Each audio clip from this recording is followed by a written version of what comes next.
You're here! Finally! Is something wrong? Monsieur Durvalette and Lady Farina, they seem to have gotten into a dispute. Please go see for yourself.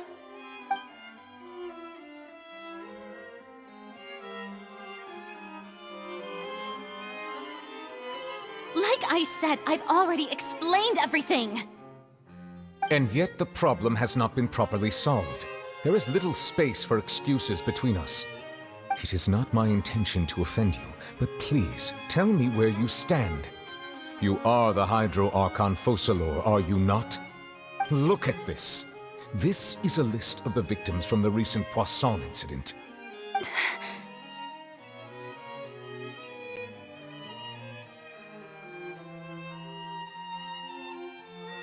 You mean... they're all... We did not arrive in time to avert this disaster, and I will not have it happen again. I will say this once more. You must tell me everything you know. Yesterday, I found 3 stone slates in some ancient ruins near Poisson. Do you know anything about those? Seriously? You're questioning me like this is a court case now. I don't know anything about that. But you found them in some ancient ruins, you say? That's correct, which is why I came to ask you some questions. There should have been 4 slates, but one of them was missing. The other 3 featured different images that seemed to correlate to the prophecy. The prophecy? The second of these slates depicts the previous Hydro Archon Egeria kneeling before a floating island in the sky, as if confessing something. Do you know nothing of this either? I don't. I've never seen such slates. I'll ask you again. Do you really have no information regarding the previous Archon? My deciphering of the slates indicates that the Hydro Archon Egeria once had to confess to, or apologize for, a certain sin. If anyone would know about it, it should be you. All gods don't have the same secrets, you know. She was herself and I'm me. Is it really so strange that I know nothing? I understand your concerns, but I'm sorry. I just don't have anything to tell you. Forgive me for saying this now, Lady Farina, but I have long known of your various secret investigations into certain matters. There are several indications that you have been investigating the prophecy on the sly. This is not strange in itself, considering that you are the Hydro Archon. But it is strange that you should also claim to not know any of Egeria's secrets, as well as do nothing following your inquiries. You have never been as superficial as you have presented yourself to be, nor are you a fool. And yet, your behavior is very inconsistent.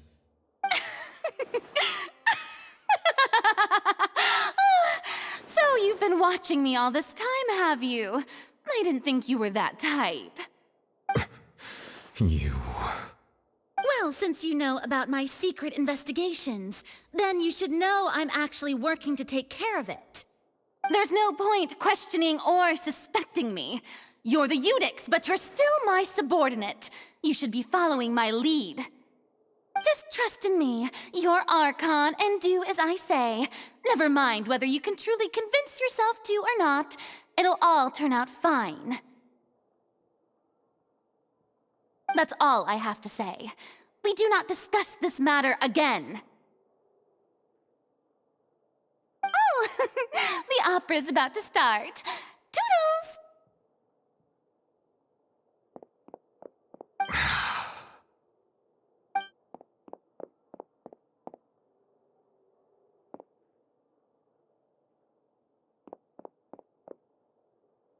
Did Farina not notice us standing by the door? Wonder what's up with her. She was smiling. Huh. She didn't seem in the mood to care if we were listening in or not.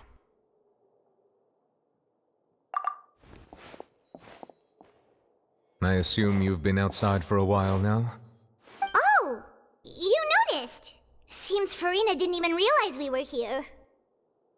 She was in a great panic, though I cannot discern the reason. Our discussion reached impasses time and again, a state of affairs that we cannot allow to continue. Still, I do not understand. Dialogue is the basis for understanding, so why did she keep refusing to engage?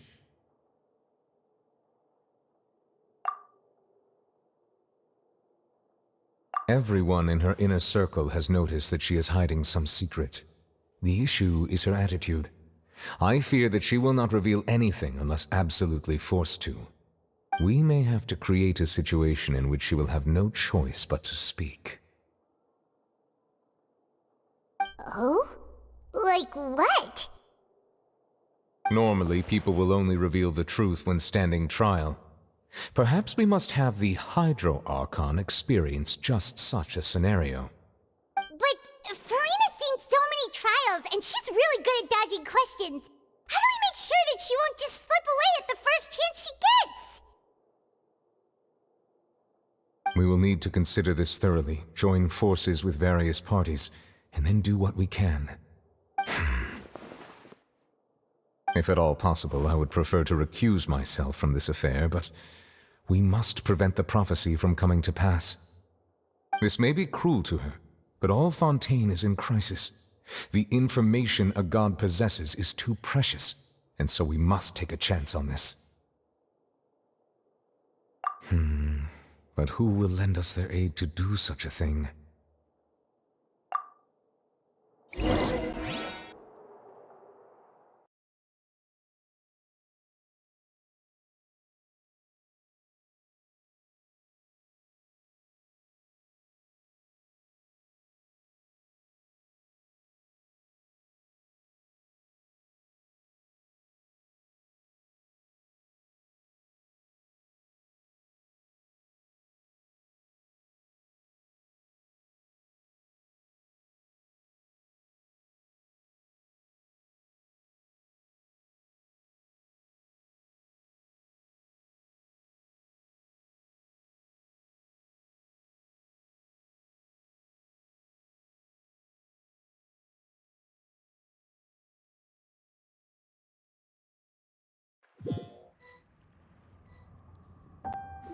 Well, that's everyone, huh?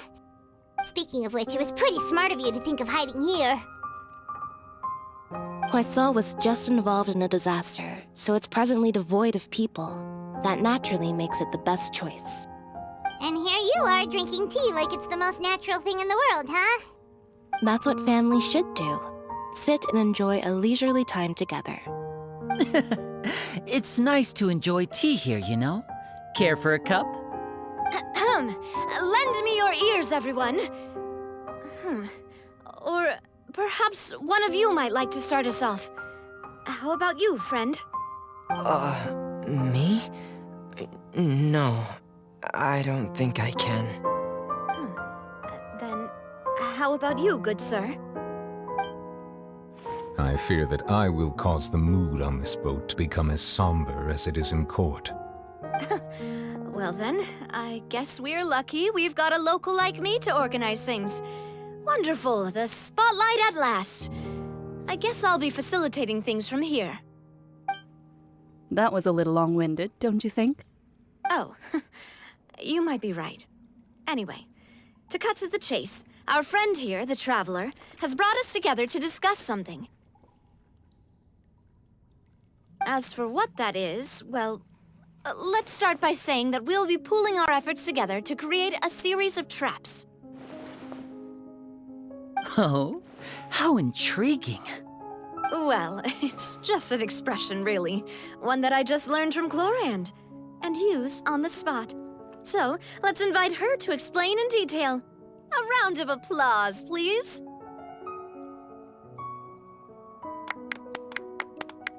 Huh? Didn't you say that you would be facilitating this? Oh, come now. Your work doesn't involve much public speaking, right? This is a good chance to practice. You might even pick up some fancy oratory tricks to impress your boss with in the future. I see. And what does my boss say? He is glad that you consider him your boss. Do go on.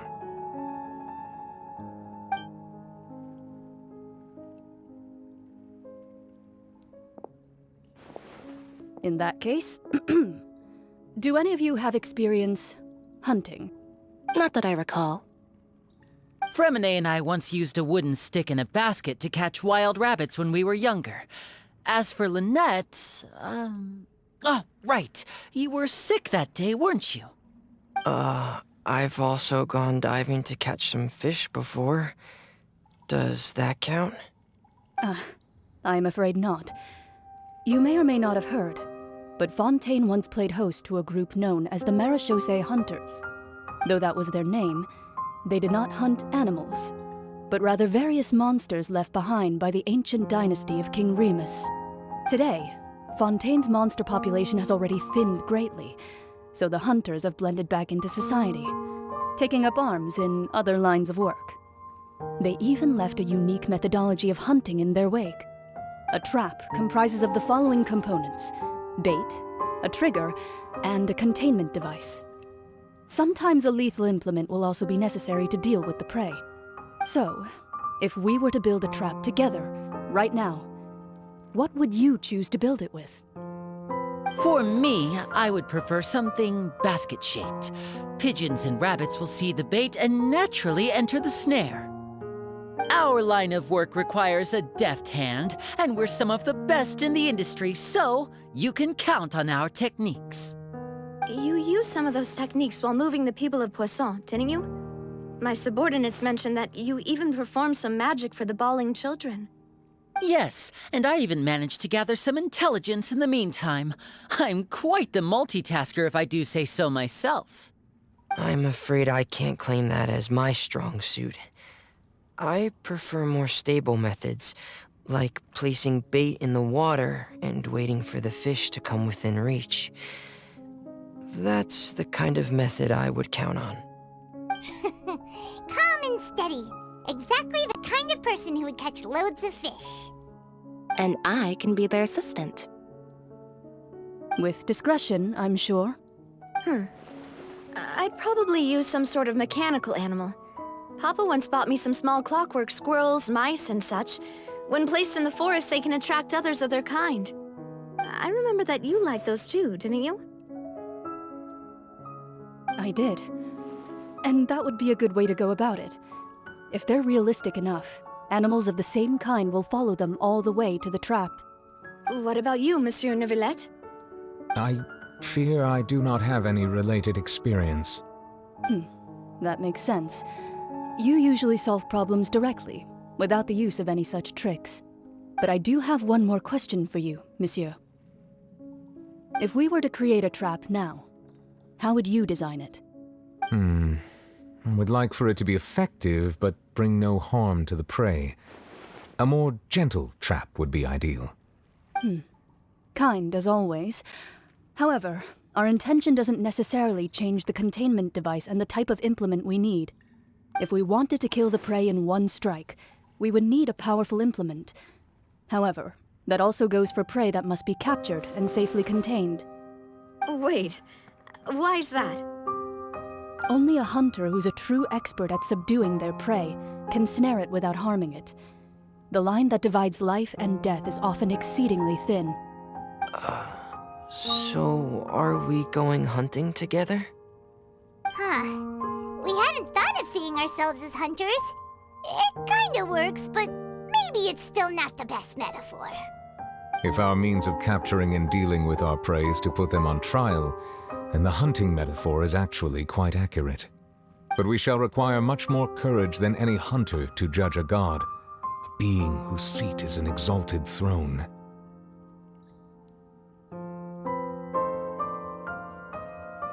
Oh, so that's what's going on. Sounds very interesting.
It's been a tough few days, hasn't it? So much has been happening. Paimon didn't think the meetings would go on for so long, but everyone seemed pretty fired up, huh? Paimon thought they'd be at least a little frightened. Well, Fremine was, now that Paimon thinks about it, but everyone else just looked a little surprised. Well... It's hard to say. Paimon doesn't have any experience with this sort of thing. But with you around, Paimon sure will do great. After all, you're the most reliable person in the world, aren't you? Huh?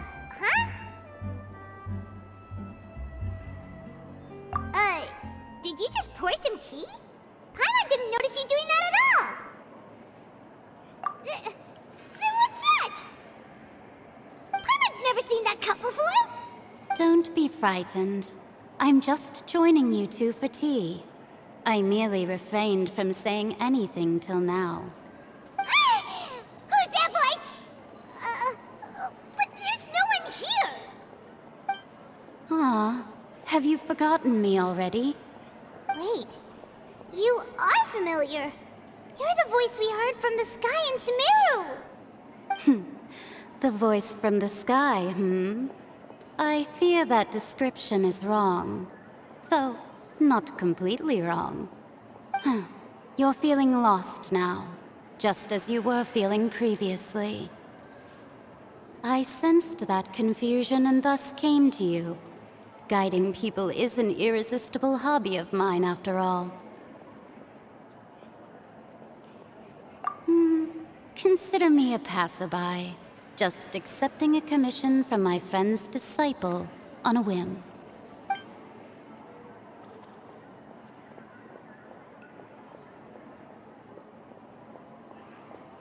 The prophecy. Yes, what has been prophesied will be fulfilled. You may view such things as the history of the future. What? Then is there any way we can stop it? I believe you have witnessed a failed attempt with your own eyes. Can everything in Teyvat so easily be changed? Ah, so you've caught on.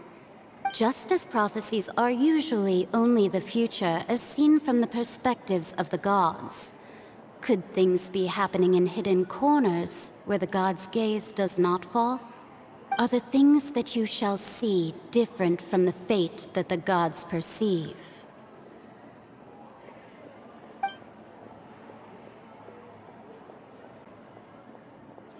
What is she talking about? It all sounds really impressive and important and stuff, but it also sounds kind of scary.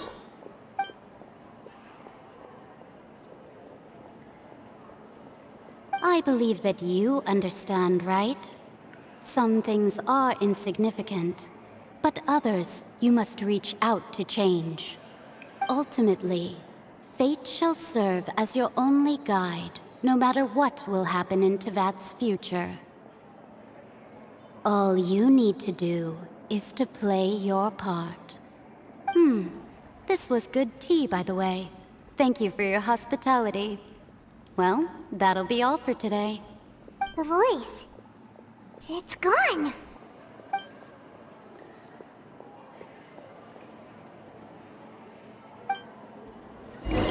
What?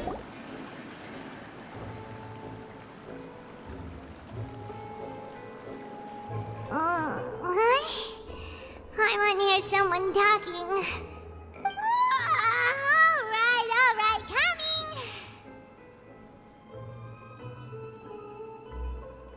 Hey, it's you who's getting lazy, okay? Well, I see I've walked in on some lively banter. Mona! Fine, just fine. I went to take part in that Steambird panel. It turned out to be more interesting than I expected. Not all Fontainians are pessimistic about this. One journalist mentioned that sitting around and waiting for the end to come would be wrong, and that they should make their own rescue preparations. I agreed, so we had a brief chat with her. Did she have pink hair by any chance? Why, yes, it was Charlotte. You remember her, right? That daredevil journalist. I'm in full support of her view. Prophecies are very important, but how can people allow their lives to be commandeered by just a few words? That's right! Paimon's glad to hear something sensible for once. Ah, yes. About what we had discussed before. I did try, but I'm afraid I couldn't reach the old hag. I'll try again tonight, but I wouldn't get your hopes up. Huh?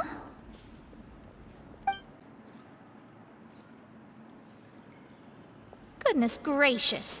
Are you serious? She said that even the god's gaze has blind spots.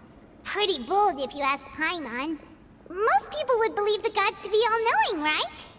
The Hexen Circle members are certainly anything but ordinary. As for the mage named N, the old hag has mentioned her a few times. She said that N's sense of direction is incredible, and that she loves guiding those who are lost. But I've never met her, and if she were still alive, she'd be... well, suffice it to say that the hag's at least a few hundred now, and N's been around for longer than that. Whoa. The Hexen Circle sounds like a scary group. But they must really stay in shape to live so long. Their abilities alone are pretty terrifying. If she came to see you personally, then the problem you're facing must truly be of great importance. Well, it's not like Paimon could understand anything she said. Yes, she was quite cryptic, but I suspect she means that there is still a way to turn things around. She didn't say when or what that would be, though, so... perhaps it is something that you cannot know right now.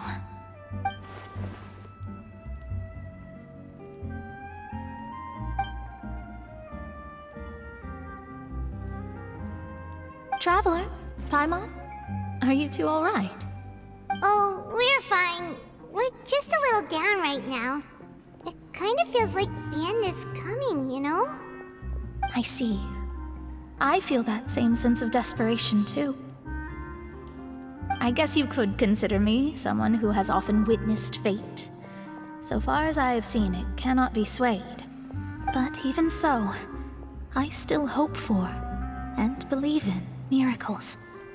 Astrology is eternal and rational, but fate may not be. It is cruel, but it can also be beautiful. Perhaps that's what En was trying to tell you. Not to lose heart, and to believe that what you are seeing playing out before you is not yet set in stone. I did originally think of steering clear of all this, but I couldn't. Even if this is all futile, I still wish to help everyone. If we don't struggle to the last, then how can we face the end when it comes? Huh. You do have a point.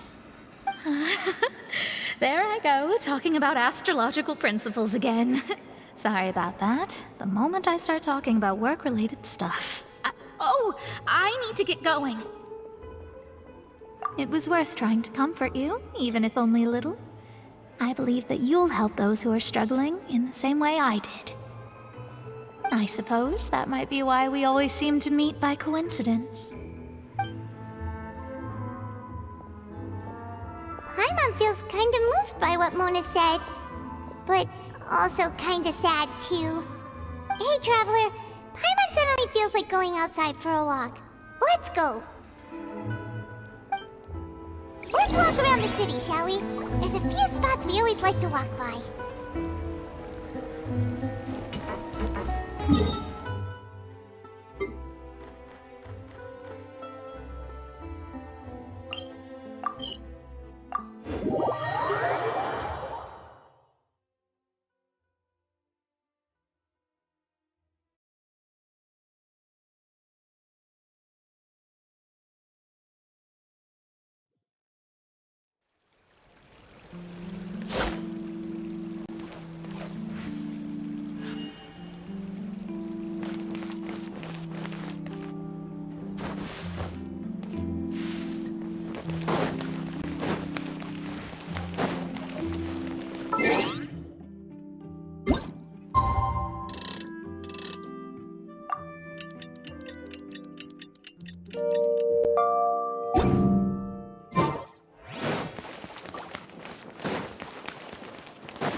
written in this newspaper. What's going on? Let Paimon see! The underwater stronghold, the Fortress of Meripede, has continued in its noble autonomy, but that does not mean that others cannot interact with it. My recent attempts to enter the fortress bore little fruit. Huh. Guess Charlotte still hasn't given up on that.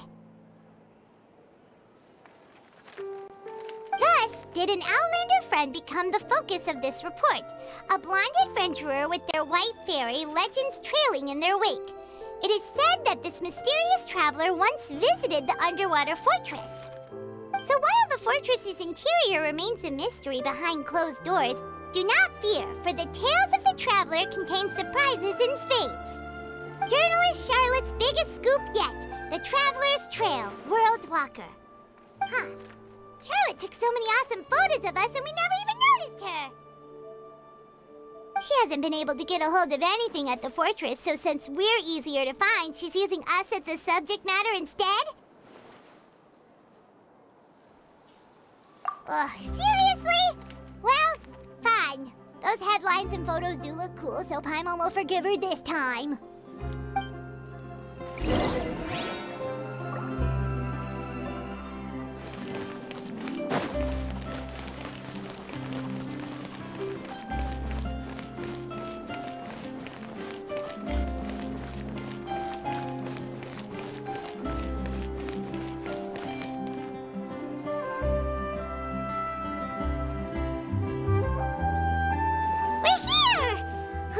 Paimon's hungry.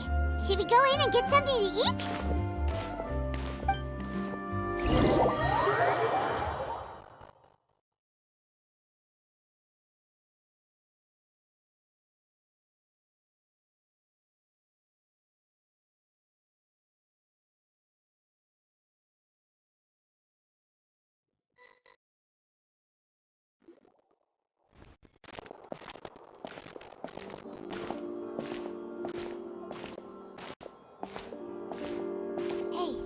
Quick! Look! That's the limited edition, only 16 slices a day cake!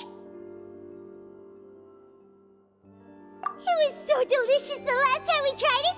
Despite the tense situation we were in, let's give it another go. Paimon's sure it'll be great! 1 slice of cake, please. Someone showed up after all! Oh, wait, you're the one from the Palais Mermonia. Oh, are you here to buy cake too? It seems Monsieur Nervalette was right. You really can eat. Wait, did he really say something like that? That's right. Even he has his own preferences when it comes to food. As for me, I love the cake and coffee here. Do you come here often? Usually every day. Every day? It's part of my daily schedule, apart from work. I shall have my cake and coffee. Then what if someone told you one day that this place would be closing soon, and you wouldn't get to eat cake here anymore? What would you think?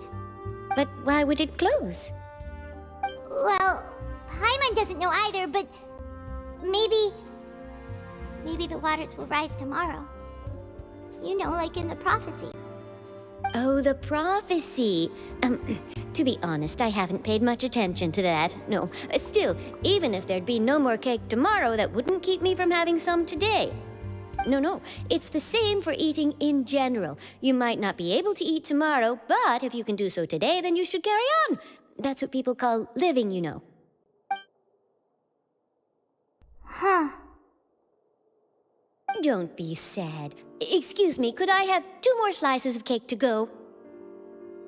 These 2 slices are for you. Sijuin said that this kind of expression you're making is what humans call being sad. Oh, you know Sijuin?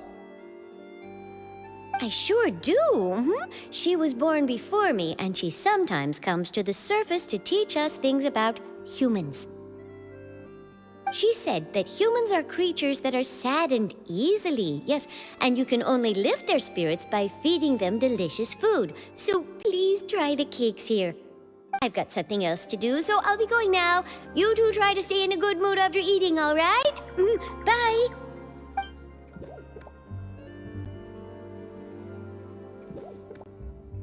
And there she goes. All right, let's dig in. I'm sure this cake will be delicious.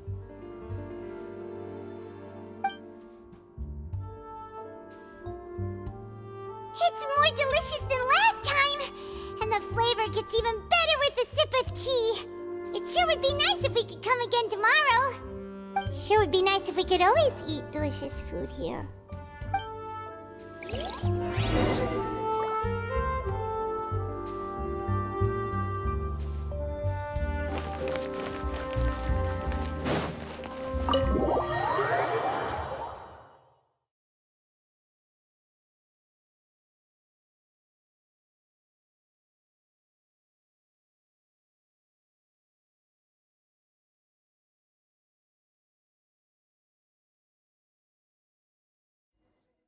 Oh, we're near the Seabird office.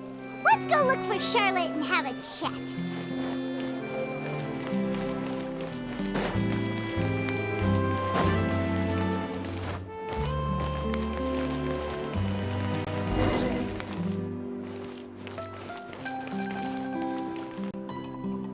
Wow! If it isn't the Traveler and Paimon! Oh, have you seen the article I wrote about you? Ha! You've got some nerve! You just used us to make some quick mora! Oh, you needn't worry about that. I heard that you were in Poisson some time back, so I sent you a letter to discuss just that. It appears you didn't receive it, though. It's all right, though. I've set aside the amount intended for you. I've even set the table with some food. Really? Oh, you're the best! You're almost a little too easy to win over, Paimon. If I were a journalist with ulterior motives, you'd be in trouble now, you know. Oh, Paimon knows you're not like that. Still, what brings you here all of a sudden? Were you looking for me? When Mona mentioned you, we thought of coming to see you at work. I see. It seems you've already bumped into Mona here in Fontaine. So she mentioned me? What did she say? She said that you're a real daredevil of a journalist. Nice.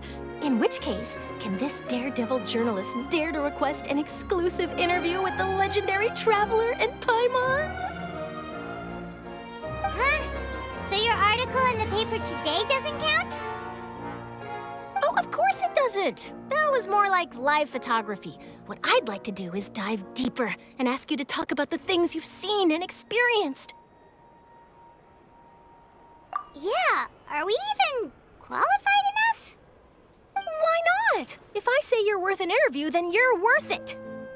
But not right now, of course. I'll need a few days to prepare.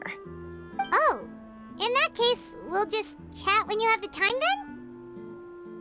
Oh, so that's a yes? Ooh, splendid! I'll tell the editor-in-chief immediately. I'll have to apply for lighting, a venue, some props, and... Whew, so much to get done now.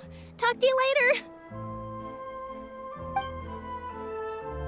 Wait, Charlotte, Paimon's still got a question for you. And what's that? If, just for example, Fontaine were to be flooded tomorrow, what would you do today? Huh, that's the prophecy you're talking about, isn't it? I mean, I do hear about it often, but I've never once thought that the day could be tomorrow. If you're seriously asking, then I might try and think of a way to leave Fontaine. Oh, but I'm still a journalist first and foremost. That means I have a duty to be reporting from the scene. And secondly, I wouldn't forsake my homeland that easily. From what I've seen, most people don't know what they'd do should the worst come to pass. In truth, it might be better just to behave like normal rather than worry over such an end. So in all likelihood, I'd probably still be prepping at the office for that interview of ours. I know what you're thinking. That sounds a bit sad, but I've always believed that it's best to do what you enjoy. Just think about it.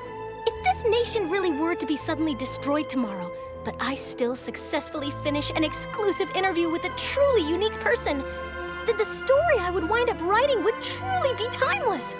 And then do you know what I'd do?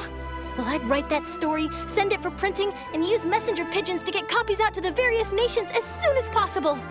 I'm not a dreamer, nor am I a workaholic, but I do love my job, and I'd be proud of leaving such an article behind. I guess you could say that I was born to be a journalist. But anyway, that's my answer. And on that note, I'll get back to my preparations. That's so nice. All of a sudden, Paimon actually kinda envies her. Anyway, let's go and take a look at the sea, shall we?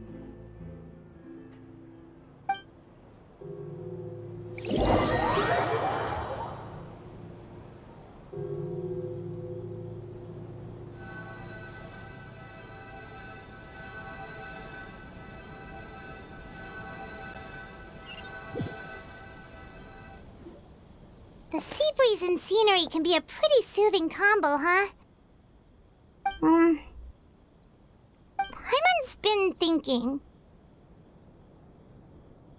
If it wasn't Fontaine, but all of Tevat that would be destroyed tomorrow, where would we go and what would we do?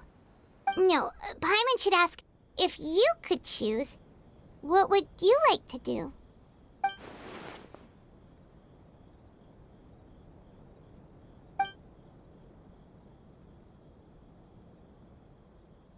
We've always been moving to the next destination, so we haven't spent much time thinking about these kinds of things.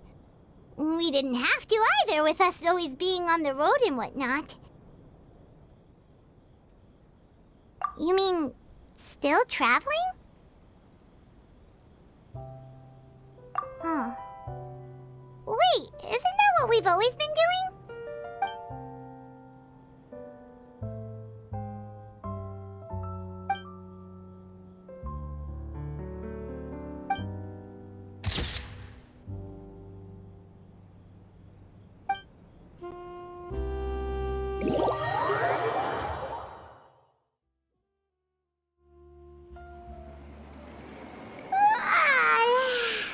Feels like you'll grow mold if you stay here long enough. But it's still better than the Fortress of Mirapede, that's for sure. It's not only damp there, but salty too. So the two of you are still here. Wonderful. Oh, you're from the Palais Mermonia, aren't you? Yes, I'm Isadora. Monsieur Nervillet sent me to look for you two before. I heard that afterward you went to the Fortress of Meropide. Not at all. I'm well aware that you're friends of his. Actually, I'm here to pass along a message from him. Yes, inside the Opera House. The Maréchaussée Phantom has declared the incident a small-scale riot. A riot? Well, that said, I don't personally think it was that serious. Lady Farina was watching a performance at the Opera House, and while she was resting during an intermission, some other audience members suddenly started harassing her, loudly accusing her of doing nothing about the prophecy crisis. And before she could respond, others started to join in.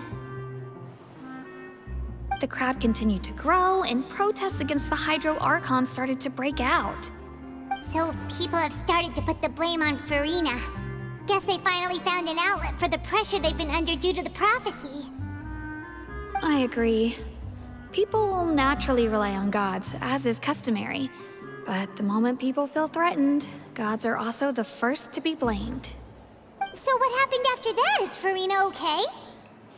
Seeing that the situation was spiraling out of control and that further argument was pointless, she claimed that she'd gotten tired of this and left in a hurry. The Maréchaussée Phantom had their hands full maintaining order and did not catch where Lady Farina had gone. Only when things had stabilized did we realize that she had gone missing.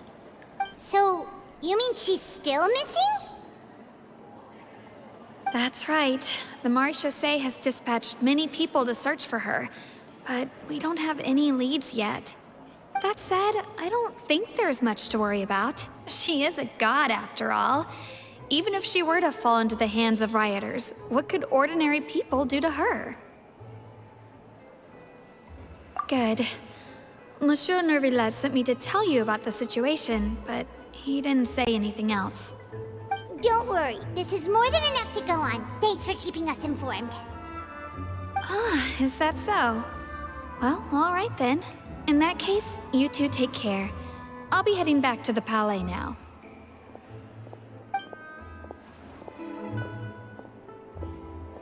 Well, sounds like we should hurry over to Poisson then. If we know Farina, she won't try to fix things in this situation. Instead, she'll look for a place to wait out the heat.